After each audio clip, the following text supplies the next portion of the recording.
Multiple deaths have been reported after a passenger jet and a U.S. Army Black Hawk helicopter collided midair and crashed into the Potomac River Wednesday night near Reagan Washington National Airport. Police said several agencies were involved in a search and rescue operation in the river. The airport said late on Wednesday that all takeoffs and landings had been halted as emergency personnel responded. The Federal Aviation Authority said PSA Airlines was operating a regional flight for American Airlines, which had departed from Wichita, Kansas. American Airlines said 60 passengers and 4 crew were on the plane. A U.S. official said 3 soldiers were aboard the helicopter. There were no confirmed reports of survivors, and CBS News said at least 18 bodies had been pulled from the water. Officials said they were still in rescue mode. Reuters White House reporter Trevor Honeycutt was at the airport.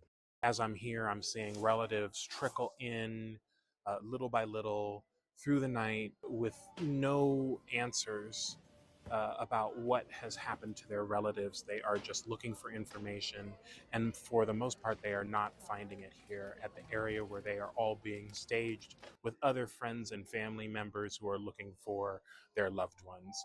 In a post on social media, U.S. President Donald Trump asked why the crash wasn't averted. He called it a, quote, bad situation that looks like it should have been prevented.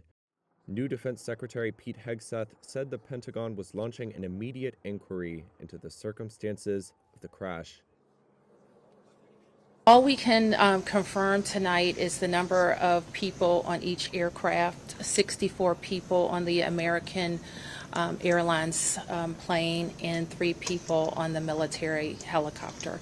And we can't provide any more information about recovery efforts. The focus now is rescuing people, and that's what all of our personnel are focused on. It's an active operation that's going to last many hours as we continue to work through recovery efforts and rescue operations. This will be ongoing for quite a while. Our thoughts and prayers are with the families and our communities, and we appreciate all DC's support to our agency and our federal partners. Yeah, we can do 3-3 for Blue 6342. Proceed for 342, that's Wilson Bridge, change to turn for runway 33, runway 33, clear to land. Tower, did you see that? X472, American 3130, go around, turn left end 250, climb maintain 3000. Blackjack 3, can you return to base? Blackjack 3, proceed directly to Glebe. I need you to land. I need you to land immediately. Can you go to Dulles for a few minutes? Okay, Muscle 1-3. I need to have you exit the airspace. Can you go to Andrews? Blackjack 3, do you have any kind of like searchlight or maybe anything on board that would help shed some light at the east end of the field? Yeah, when you get to South Cab, you're going to see a lot of trucks on the east end of the field. You'll be met with Blackjack 1. If there's any way you can assist, let me know. If you're unable to do the fuel or any kind of equipment limitations, let me know. But if you any way you can assist, let us know. All right. Delta 32, if you want to shut them down or if you want to go back to gate, let me know. I don't know if we're going to resume operations in the near future. It might be about 30 or 40 minutes. Delta 32, sorry. I don't know if you caught earlier what happened, but there was a collision on the approach in the 3-3. We're going to be shutting down operations for the indefinite future. If you want to go back to the gate, I highly suggest you guys coordinate with the company. Let me know what you want to do.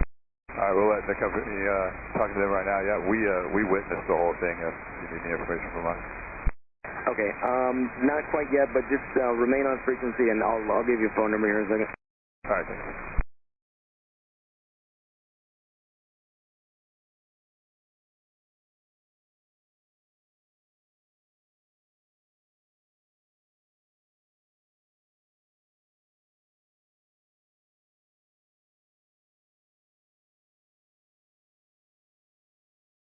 Everything happened somewhere around 8:50 p.m. local time, Eastern time. I was getting ready to go to bed, laying down when I heard the bang bang, a very unusual sound, something you don't hear on a daily basis. It's more like on a war zone, something you hear on movies, action. So that caught my attention. I looked up the sky, I looked up the window, and all I could see at that moment was just smokes from the south side of Reagan Airport. And then I started taking videos because I've started to see some activities. Like that's like 5-10 minutes after. It's horrific. It's unthinkable to think that at this time of the year of where we are, 2025, crashes, human errors still happen. Since the inaugurational day till today, the river is frozen.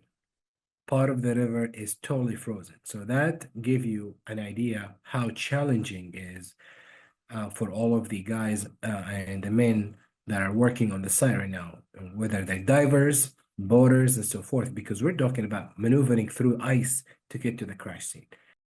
The water temperature is 39 degrees. We're talking about hypothermia. It is absolutely cold. We're talking about a minute before you get hypothermia. So it's inevitable. It's going to happen. This river has a very strong current going south. So 4 hours since the plane crash, we're talking about 60 people recovery mission. Some of them, 100%, their bodies that remain have floated down the river. I would say maybe by 3 to 4, now even 5 miles radius. Okay, between ice, between frozen water, strong currents. It's very challenging mission at the moment. We still believe in the FAA. We still believe in our pilots. We still believe in the airliners to take us from point A to point Z.